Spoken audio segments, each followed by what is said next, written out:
કેમ છો વિદ્યાર્થી મિત્રો? મજામાં છો ને? હા, આપ તો મજામાં જ હશો. અમારા દ્વારા છેલ્લા ઘણા સમયથી આપણને વિડીયો અને વર્કશીટ મોકલવામાં આવે છે અને આપ વિડીયો વ્યવસ્થિત નિહાળો છો અને સરસ મજાની વર્કશીટ લખીને અમને મોકલો છો. તો આપ ઘણા સમયથી ખૂબ જ સારું કાર્ય કરી રહ્યા છો.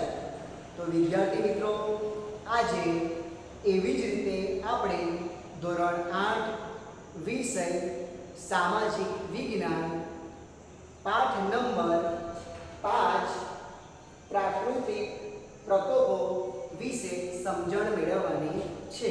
પ્રાકૃતિક એટલે કે કુદરતી.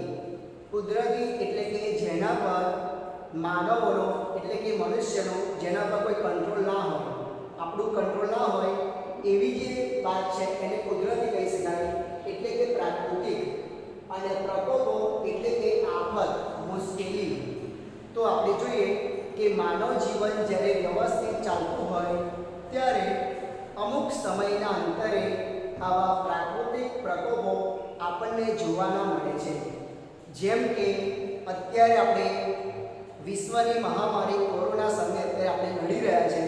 આપણે ઘણી બધી સાવચેતી પણ રાખી રહ્યા છે અને સાથે સાથે આપણે જોઈએ તો ગુજરાતના અમુક વિસ્તારોની અંદર વાવાઝોડુંનો પણ અનુભવ કરાયો છે.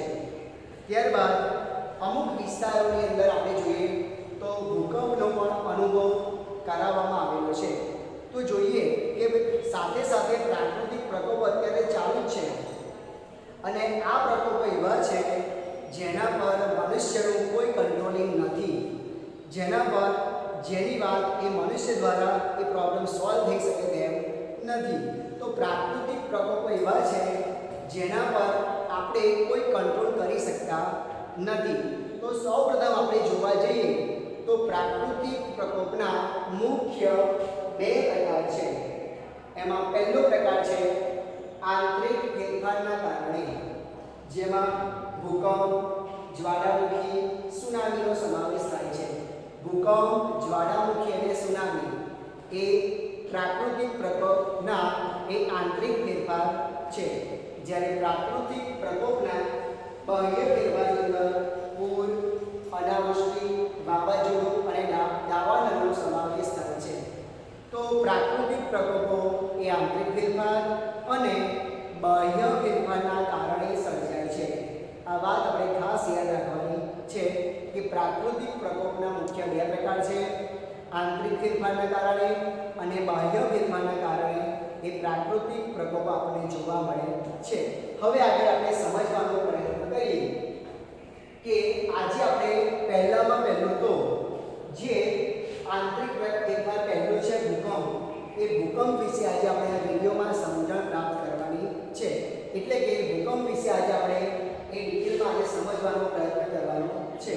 તો સૌપ્રથમ આપણે જોઈએ ભૂકંપને અંગ્રેજીમાં અર્થક્વેક તરીકે ઓળખવામાં આવે છે. આપણે આ ખાસ ધ્યાનથી વિડીયો સાંભળીશું તો દરેકે દરેક વ્યાખ્યા, દરેકે દરેક શબ્દ આપણને યાદ રહેશે. બરાબર છે? તો પહેલામાં પહેલું ભૂકંપને અંગ્રેજીમાં અર્થક્વેક નામથી ઓળખવામાં આવે છે. ત્યારબાદ આપણે જોઈએ એની વ્યાખ્યા. ભૂકંપની વ્યાખ્યા આપણે સમજવાનો પ્રયત્ન કરવાનો છે.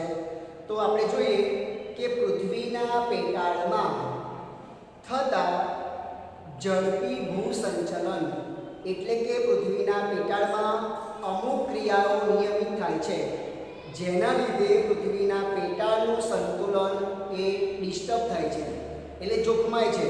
એટલે કે પૃથ્વીના પેટાળમાં થતા ઝડપી ભૂસંચલન અને દબાણના કારણે, જો વિદ્યાર્થી મિત્રો આપણે ખાસ યાદ રાખવાનું કે પૃથ્વી સપાટીની નીચે અંદરના ભાગની અંદર અમુક ક્રિયાઓ સતત ચાલુ હોય છે, એના કારણે એ સંતુલન જોખમાય છે. એના કારણે પ્રેશર પણ આપણે જોવા મળે છે, દબાણ. એટલે કે એની વ્યાખ્યા આપણે સમજવાનો ખાસ પ્રયત્ન કરવાનો છે કે પૃથ્વીના પેટાળમાં થતા ઝડપી ભૂસંચલન અને દબાણના કારણે ભૂસપાટીનો અમુક નબળો ભાગ એ વેગથી ધ્રુજી ઉઠે છે. તો તો આ આકસ્મિક ધ્રુજારીને એ ભૂકંપના નામે ઓળખવામાં આવે છે. ફરી એકવાર આપણે એની વ્યાખ્યા ક્લિયર કરી લઈએ કે પૃથ્વી સપાટીનો અમુક ભાગ એ આકસ્મિક ધ્રુજારી આવવાના કારણે, એ વેગ આવવાના કારણે એ ધ્રુજી ઉઠે છે. તો આ જે ધ્રુજારી છે એને ભૂકંપના નામે ઓળખવામાં આવે છે.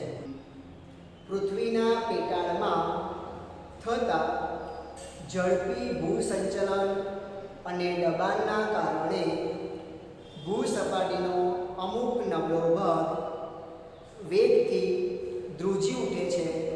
આ આકસ્મિક ધ્રુજારીને આપણે ભૂકંપ એટલે કે અર્થક્વેકના નામથી ઓળખીએ છીએ. તો વિદ્યાર્થી મિત્રો, આ વ્યાખ્યા આપણે ખાસ યાદ રાખવાની છે. હવે બીજી વાત કે ભૂકંપ કેન્દ્રને અંગ્રેજીમાં એપિસેન્ટરના નામે ઓળખવામાં આવે છે. આ સાથે સાથે આપણે અંગ્રેજી શબ્દો પણ યાદ રાખવાનો પ્રયત્ન કરવાનો છે. ભૂકંપ કેન્દ્ર એટલે એપિસેન્ટર.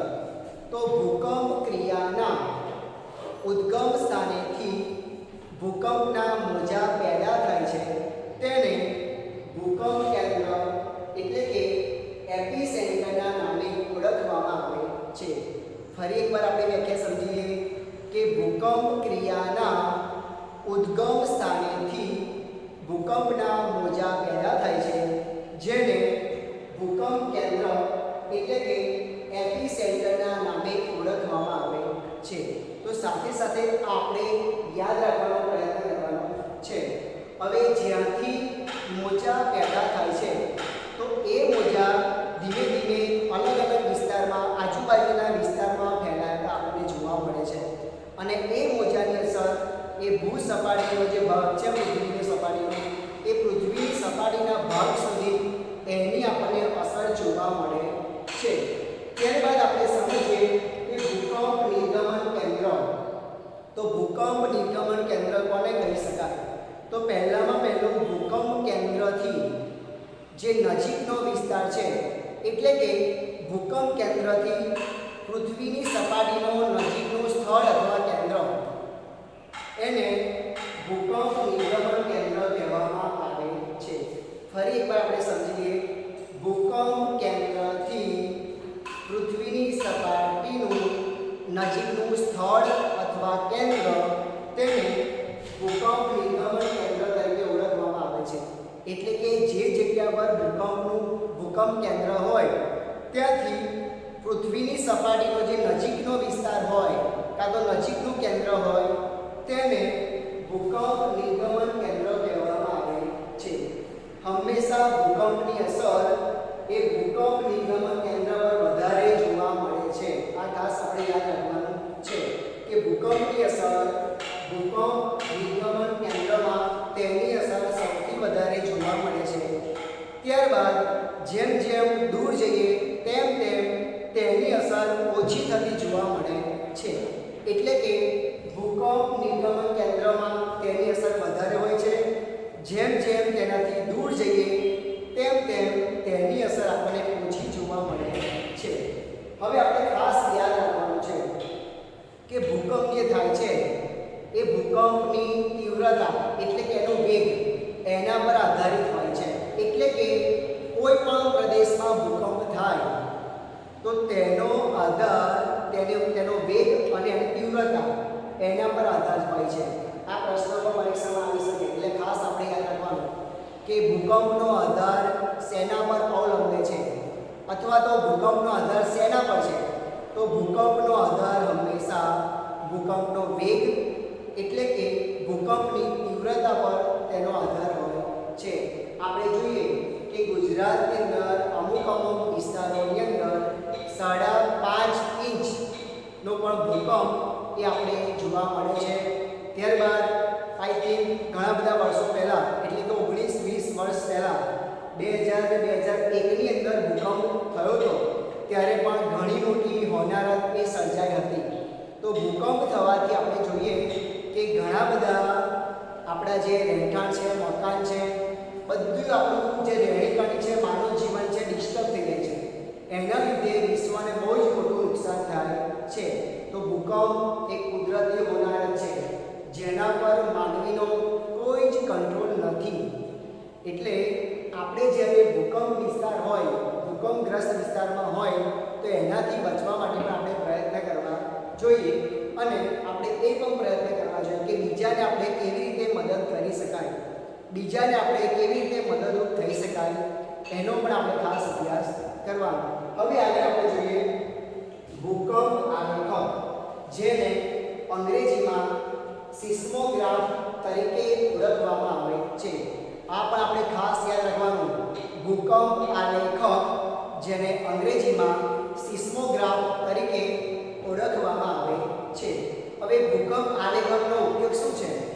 તો એનો મુખ્ય ઉપયોગ આપણે જોવા જઈએ તો ભૂકંપનું ઉદ્ગમ સ્થાન, એટલે કે ભૂકંપ ક્યાંથી એનો ઉદ્ભવ થયો છે, ભૂકંપનું ઉદ્ગમ સ્થાન અને એ જે ભૂકંપ છે એનો વેગ કેટલો છે અને એની તીવ્રતા કેટલી છે, એ જાણવા માટે ભૂકંપ આલેખકનો ઉપયોગ કરવામાં આવે છે, જેને આપણે અંગ્રેજીમાં સિસ્મોગ્રાફના નામે ઓળખીએ છીએ. ફરી એકવાર આપણે સમજી લઈએ કે ભૂકંપ આલેખક દ્વારા ભૂકંપનું ઉદ્ગમ સ્થાન જાણી શકાય છે. એટલે કે ભૂકંપ ક્યાંથી ઉદ્ભવ થયો છે એનું સ્થાન આપણે ચોક્કસ જાણી શકાય છે. ત્યારબાદ જે ભૂકંપ આવ્યો છે એનો વેગ કેટલો છે, એની તીવ્રતા કેટલી છે, એ જાણવા માટે ભૂકંપ આલેખક એટલે કે સિસ્મોગ્રાફનો ઉપયોગ કરવામાં આવે છે. ત્યારબાદ આપણે જોઈએ કે તેના કારણો, ભૂકંપ થવાના કારણો આપણે સમજવાનો પ્રયત્ન કરીએ તો ભૂકંપ થવાના મુખ્ય 3 કારણો છે. એમાં નંબર 1 જ્વાળામુખીજન્ય ભૂકંપ, નંબર 2 વિભંગજન્ય ભૂકંપ અને નંબર 3 ભૂસંતુલનજન્ય ભૂકંપ. તો ભૂકંપ થવાના મુખ્ય 3 કારણો છે. આપણે 3 કારણો ખાસ યાદ રાખવાના છે. પહેલું જ્વાળામુખીજન્ય ભૂકંપ, બીજું વિભંગજન્ય ભૂકંપ અને ત્રીજું ભૂસંતુલનજન્ય ભૂકંપ. એ ભૂકંપ થવાના મુખ્ય કારણો છે. પછી આપણે સમજવાનો પ્રયત્ન કરીએ કે પૃથ્વી સપાટીનું કેન્દ્રબિંદુ ભૂસપાટીથી લગભગ 6378 કિલોમીટરનું અંતર ધરાવે છે. આપણે ખાસ અંતર યાદ રાખવાનું છે કે પૃથ્વી સપાટીનું કેન્દ્રબિંદુ એ ભૂસપાટીથી લગભગ 6378 કિલોમીટરનું અંતર ધરાવે છે. તો વિદ્યાર્થી મિત્રો, આપણે આજે જે વાત કરી ભૂકંપ વિશે, આજે આપણે મુખ્ય જે હોનારતો છે ભૂકંપ, જ્વાળામુખી, સુનામી, એનો આપણે આગળની વિડીયોમાં અભ્યાસ કરવાનો છે. પરંતુ આ વિડીયોમાં માત્ર આપણે ભૂકંપનો અભ્યાસ કરેલો છે. તો ભૂકંપ વિશે આજે આપણે જે કંઈ માહિતી મેળવી એ માહિતીના આધારે આપણે આખો કોન્સેપ્ટ આપણે ક્લિયર હશે. આપણે સાથે સાથે એના અંગ્રેજી શબ્દો પણ યાદ રાખવાના, સાથે સાથે એની વ્યાખ્યાઓ પણ આપણે યાદ રાખવાનો પ્રયત્ન કરવાનો છે. તો વિદ્યાર્થી મિત્રો, આજે આપણે જે કંઈ મુદ્દાઓ શીખ્યા એની તમને કમ્પ્લીટ એટલે કે પૂર્ણ સમજ મેળવી હશે એવી હું આશા રાખું છું. અને અંતમાં આપણે ખાસ બધા યાદ રાખવાનું કે પૂરેપૂરો વિડીયો જોવાનો. ત્યારબાદ હવે એનિમેશન વિડીયો આપણને બતાવવામાં આવશે અને ત્યારબાદ તમને આપેલી વર્કશીટ તમારે સોલ્વ કરવાની છે. વિદ્યાર્થી મિત્રો, આપ અને આપનો પરિવાર એ કોરોનાની મહામારી સામે આપનો પરિવાર સલામત રહે, સુરક્ષિત રહે અને આપ ઘરમાં જ રહો અને કામ સિવાય બહાર ન નીકળો.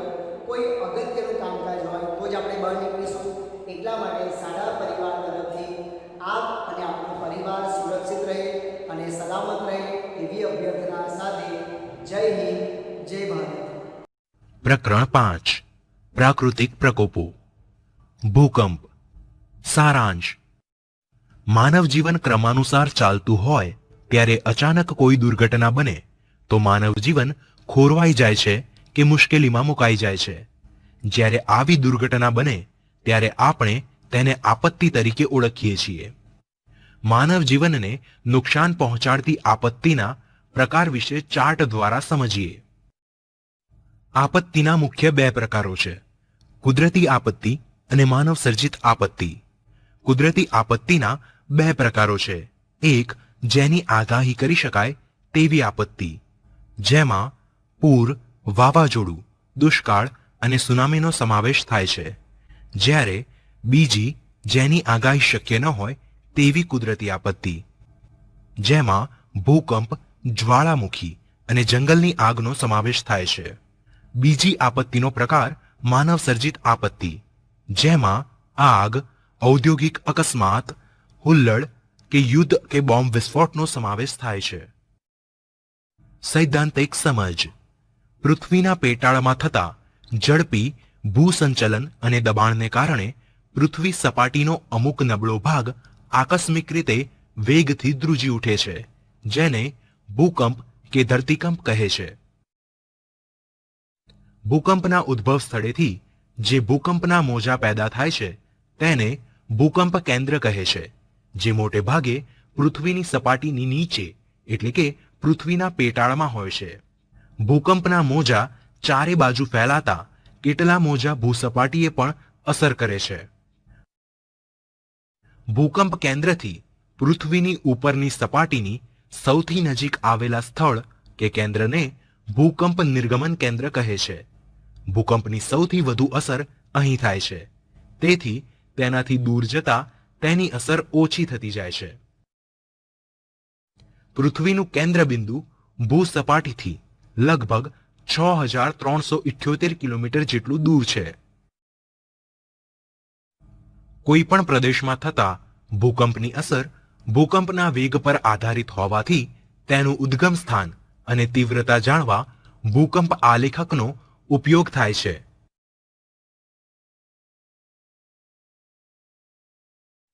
એક જ્વાળામુખીજન્ય ભૂકંપ, 2 વિભંગજન્ય ભૂકંપ અને 3 ભૂસંતુલનજન્ય ભૂકંપ.